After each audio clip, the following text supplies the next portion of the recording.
Feel like you're the only person who's really trying? You ever feel like everybody else around you is a total moron and not trying at all?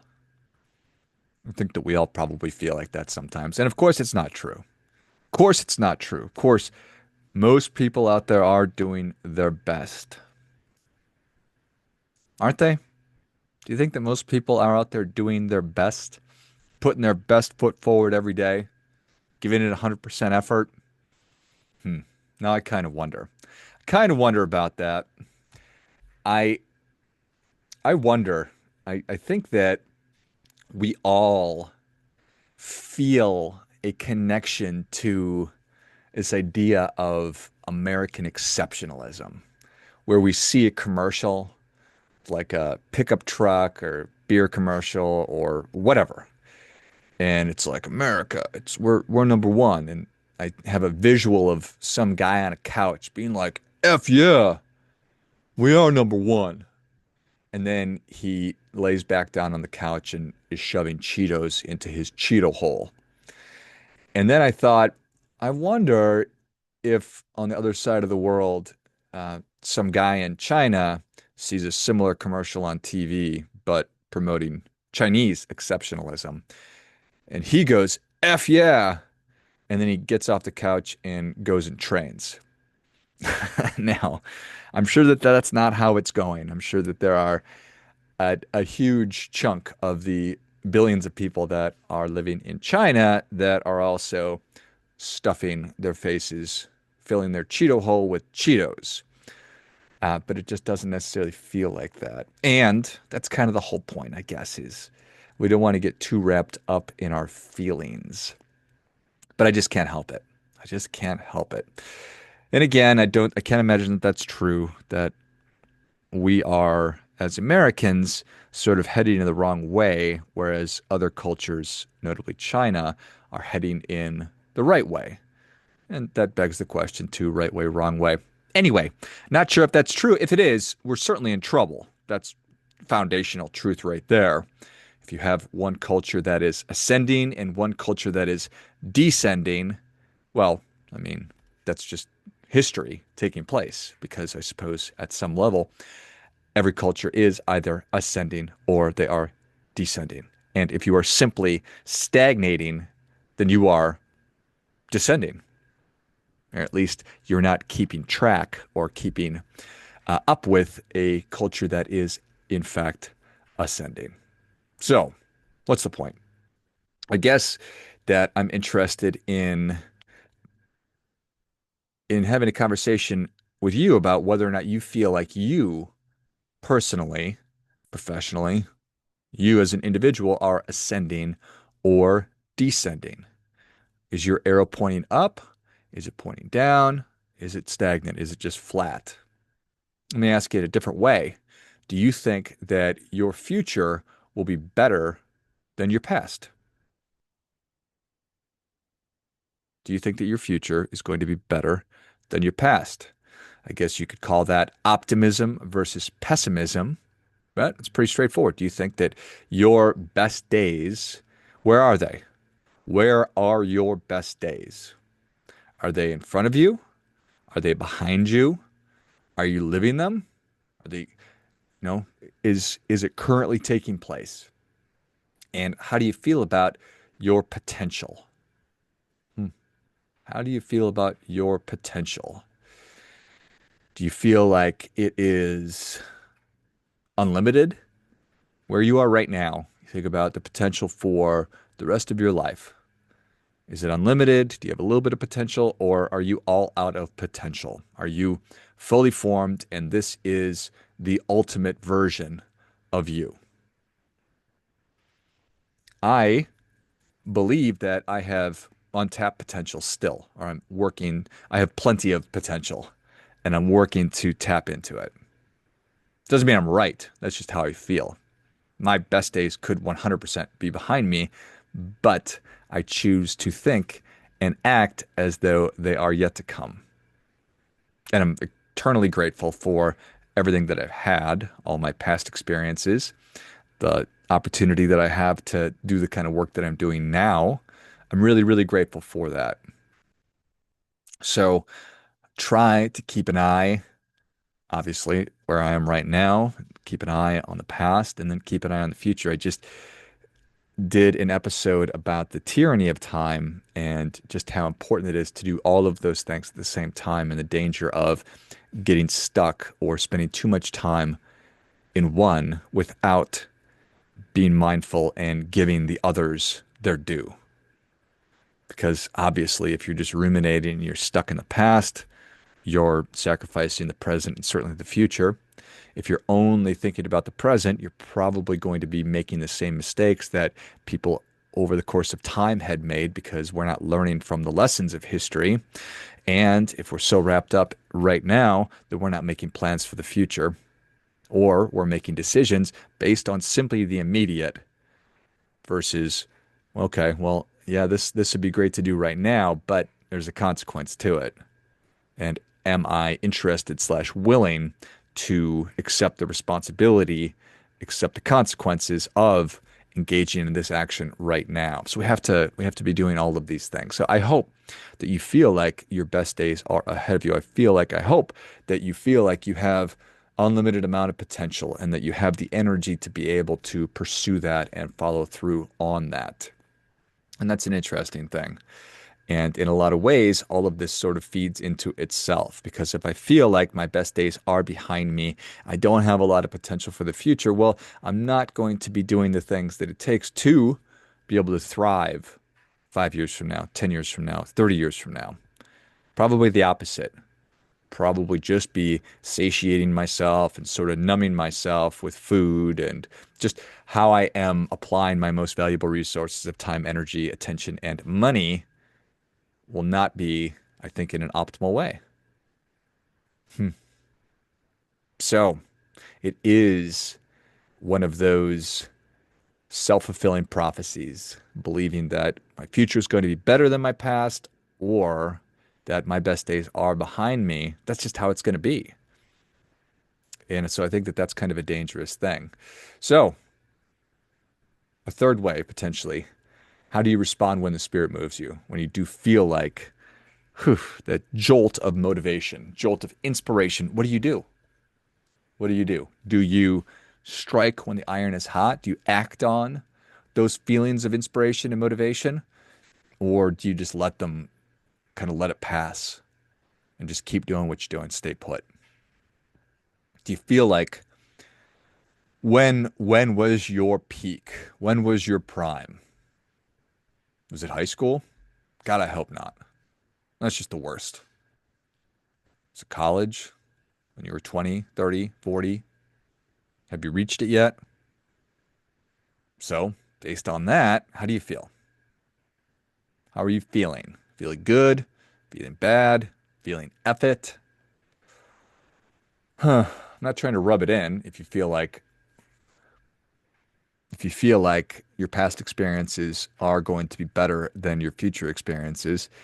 The whole point of this is to hopefully encourage you to shift your thinking and to come to the realization that it's never too late and that you always have choice.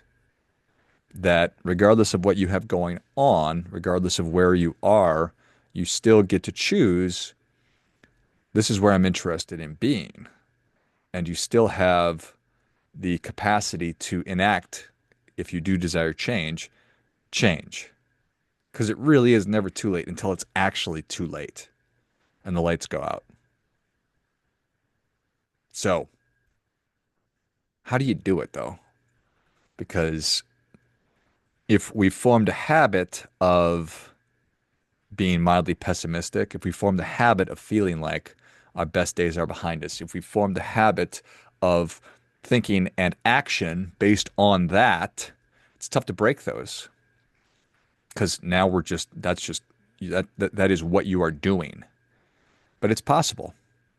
It is possible. And again, it's not too late.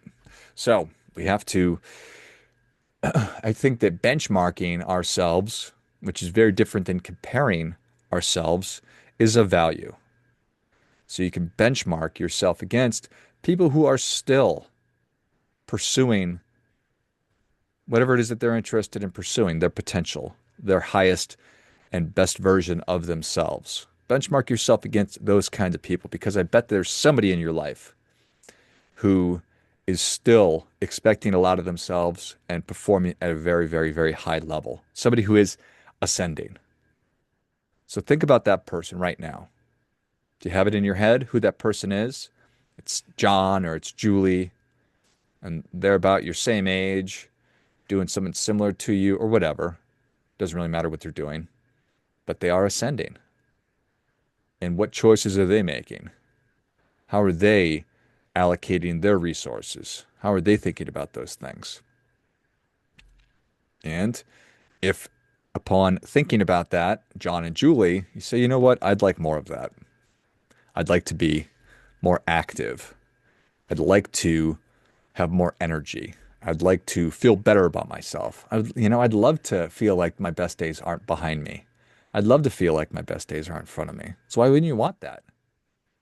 But maybe you wouldn't want that because it's going to require effort. Because John and Julie, well, they are not laying on the couch filling their Cheeto hole with Cheetos. They are doing essentially the opposite thing. They're living by a standard. And that is what will be required. There are requirements. Simply making the choice, that is the important first step. Making the recognition that, okay, I am I'm kind of blah. I am now static. I'm not the dynamic person that I once was. Can I get back there? The answer is yes. That's the first choice. But then it's understanding what that standard is and realizing that there are, again, requirements for living an ascendatory life, an ascending life, ascendatory. If that's not a word, it really ought to be. So to live in an ascendatory life, there are requirements for it. So we have to know what matters. Isn't it obvious? Don't I already know what matters? I don't know. I think that we all have passing ideas about what it is that we want. We all have passing ideas about the life that we're interested in having, but too few of us have actually gotten really clear on that. So write it down. What is it that you want? Understand what matters in every aspect of your life, for your family, your community, your career, your finances, for your well-being, for your personal development, for peace of mind. What matters in those areas? And then really give deep thought to what must be done in service of what matters in each one of those areas. So if you say, you know what, my family is the most important thing to me, great, that's awesome. I'm glad to hear that. So what is required to be done? What must be done? Well, you need to have a good relationship with your spouse. So maybe having a weekly date night, spending one-on-one time with your kids, whatever those things are. Think about what you need to do in order to make that happen. And then it's a function of doing. We have to do those things. I've been spending a good amount of time as of late thinking about the differences between feelers and doers. Just recorded an episode a couple weeks ago called The Go Gene. And I mean, in order to thrive in today's world, we have to be self-managers. As grown-ups, we have to be able to manage our own thinking, our own perspective, our own mindset, manage our own feelings, and then manage our own activity. So what we actually do. So those are the two big keys right there. And it's not obvious that we know how to do those things, but it is true that we all have the capacity to do it. And as we're getting started, it's not going to be easy because anytime you start diverting or changing from what it is that you're currently doing, it's going to be somewhat uncomfortable. It's going to be discomfort. And that discomfort oftentimes pushes us back to comfort, back to the couch, back to bed, away from the gym, back to the bad old habits of going through drive-throughs or ordering takeout or DoorDash or whatever it is. And then we fall back into those habits, back into those routines that just keep us stuck, that keep us descending or simply static. We need, as human beings, to constantly be moving. We need to constantly be moving forward. We need to be fighting against the force of gravity and time because both of those things are literally pulling us into the earth. Gravity is trying to pull you into the earth, and over time, it slowly makes us weaker and weaker until we literally are put into the earth. Ever thought about it like that? So we have to fight against that. We have to fight against gravity in all of its forms. And gravity takes lots of different forms. It's comfort, it's dopamine, it's tiredness. It is all of the forces that are preventing and keeping you from the life that you actually want. That's what gravity is in this example.